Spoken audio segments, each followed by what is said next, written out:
Minute is an action platformer made by Arcadia Studios, a group of 11 students from the DigiPen Institute of Technology. This name may sound familiar since the students who made FPS Chess, which I did a prior review on, were from there too. I struggled to find the engine since SteamDB would only tell me it was made with NVIDIA PhysX, but luckily for me the students very helpfully left it in their credits on the game menu. First is Figma 3D Studio, which I had to reverse image search, Adobe Photoshop and Creative Cloud, Maya Engine, Vulkan 3D API, and Fmod Studios as well. It's a mashup of programs to put together the final product. I'm going to be honest that I don't actually know if this game's title is supposed to be minute like the time, or minute like the small, because English is dumb, they're both spelt the same way, and are both relevant to the story, since you're playing as a tiny creature in a workshop full of clocks, and you yourself are clockwork, therefore both being small and the unit of time are thematically relevant. I think it's minute, but I do like the flair of the play on words if it was intentional. The premise of this game is that you are one of many clockwork beings made by a tinkerer to defend something precious he keeps in a chest from some pesky steampunk bugs wearing gas masks and top hats. It starts you off with a handy tutorial. There are controls listed in the menu, but the game adds a little more detail to some of the controls in-game as another layer on top. It's your usual WASD to move. The game tells you can jump and dash, but it doesn't tell you can double jump, so I had to find that one out on my own later. The movement speed is very slow, which I think is supposed to be attached to the character. It's not too painful when moving around because the jump is very high, and with the dash, if you need to navigate the map, it's manageable. But it feels odd to me to have such a disparity between a crawling pace for running and then being able to leap 15 inches straight up. You also get a bit of camera bump off objects at the start of the game as well, but unless you're in a tight spot you don't get much effect from this. It also immediately introduces you to a collectibles mechanic. Around the map you will find other broken down clockwork figures just like yourself, and the key that runs them holds a piece of the overall game story. You can interact with this to hear a narrated chunk of story, unless it's a key that holds a bit of multiple part story, in which case it's not voice acted for some reason. You then get introduced to combat. You slap enemies with your robot arms, but you also use the key in your back. However, you have a yellow bar next to you which is linked to your life force, and the game explains that you need your key to live. Therefore, when removed from your back, your life force will deplete. It also says that if your yellow bar drops low enough, it can cause a malfunction, but it doesn't actually explain what this means. I will return to this point later. You've got light attacks that you can 3-hit combo, and heavy attacks that you can only really swing singularly, however you can alternate between both in combat.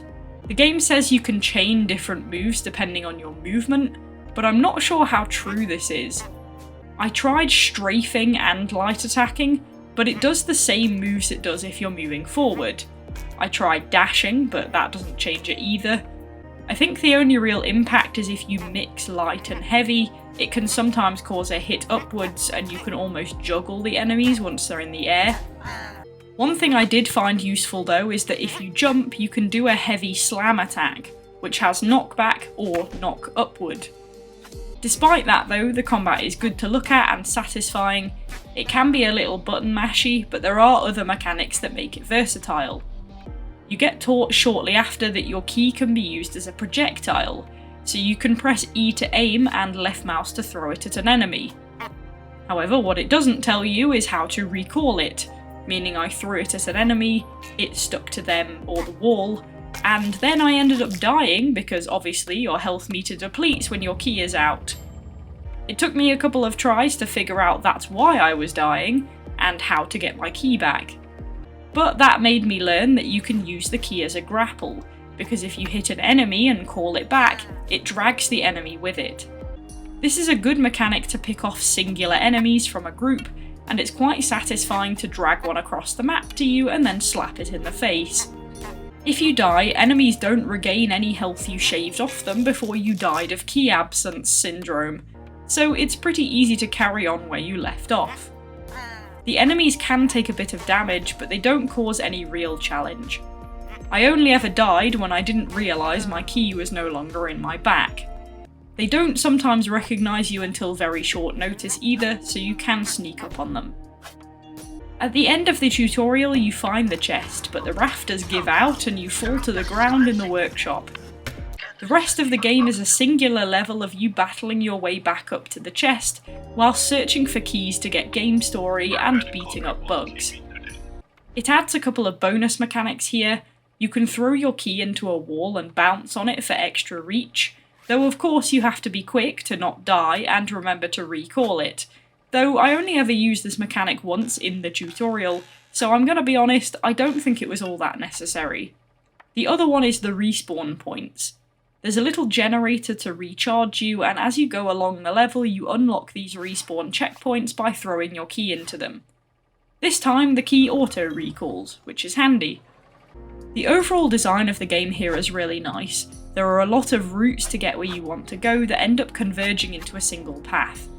It's up to you to use the mechanics you've learned to kill the bugs and move around the map as you want, and it encourages you to scour every corner of the map to find the collectibles for the full game story. Everything's pretty well connected and layered, so if there's a crossroad and you take one route onto a lower layer, you don't have to go all the way back on yourself to access the next layer. There's usually a way to get yourself to that section directly. The story is understandable to a point, but because all the snippets of story are spread around the map from top to bottom, you don't get them in order.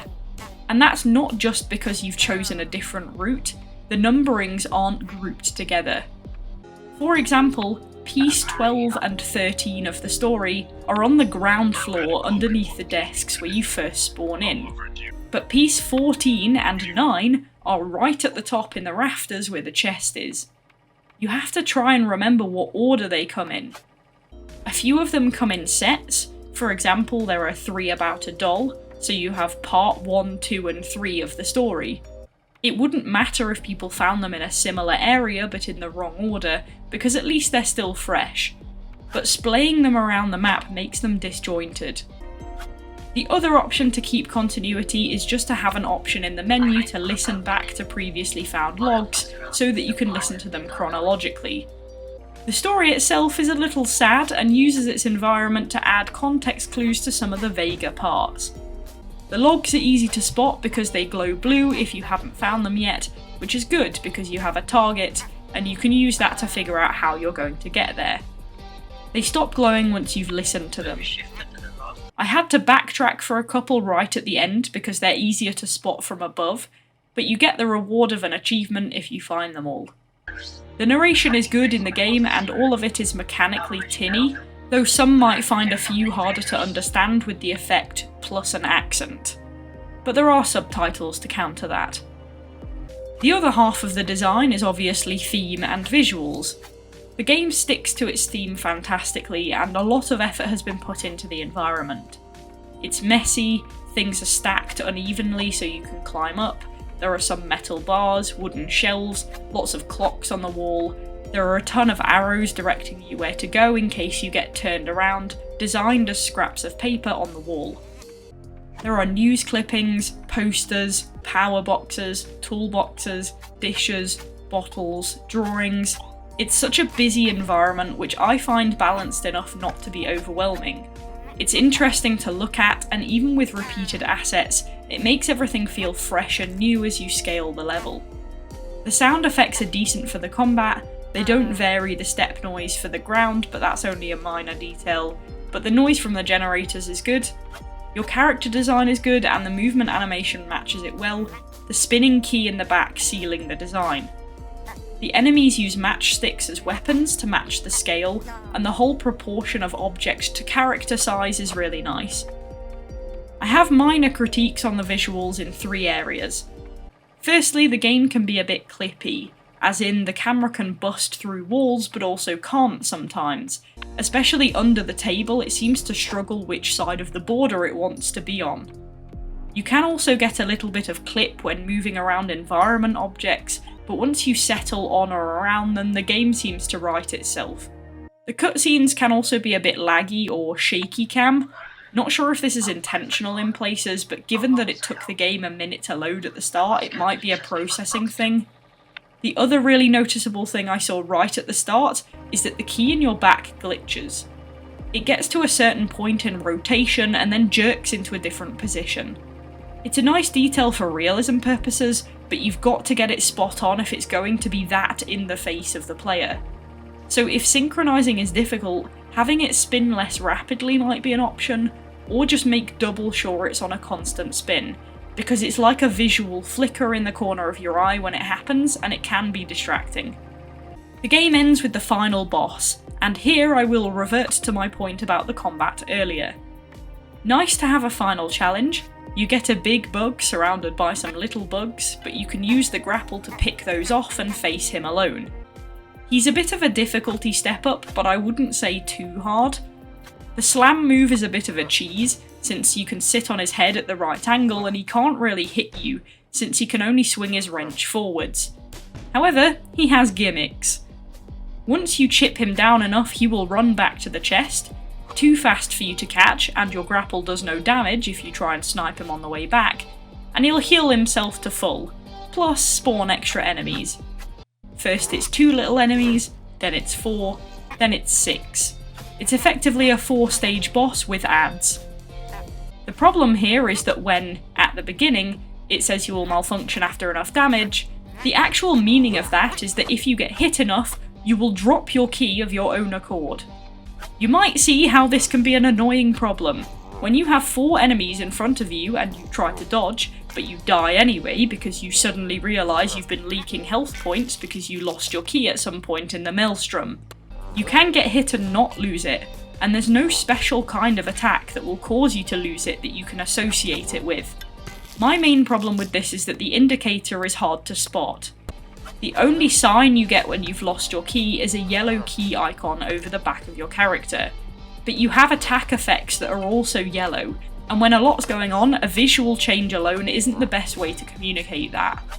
I would really have appreciated an audio cue alongside it as a recognition. You still have a handicap when you lose the key in that you have to recall it before you can attack again, so you're vulnerable for a second, but when you're fighting multiple enemies and trying to run away from a boss that's just about faster than you, you need something a little bit more to work with. It's a busy fight and you have to move a lot, though I got some free respite when the boss got stuck on a floorboard, so I could kill his ads in peace. Or they could kill themselves by jumping off the roof. Overall, it's a sturdy game, strong in theme and lots of effort in the design. The combat is varied enough to be fun, and the mechanics are all useful, except maybe trampolining on the key because I never touched that after the tutorial. The level design is good, and the visuals are well done, overlooking a few twitches. The collectibles and achievements are good to encourage game exploration to its fullest. The story makes sense and the game motivation is solid. There are a few improvements that could be made, but it's a decent way to spend 40 minutes of your time. I saw some comments that people had optimization issues with the game, like FPS drops and such, but other than a few jitters, a little wait to load, and some aspect ratio struggle on first load up, I didn't see any major problems like that. It's a nice effort with lots of care put in, so I'm going to give Minute, A Tinker's Tale, a 7.5 out of 10.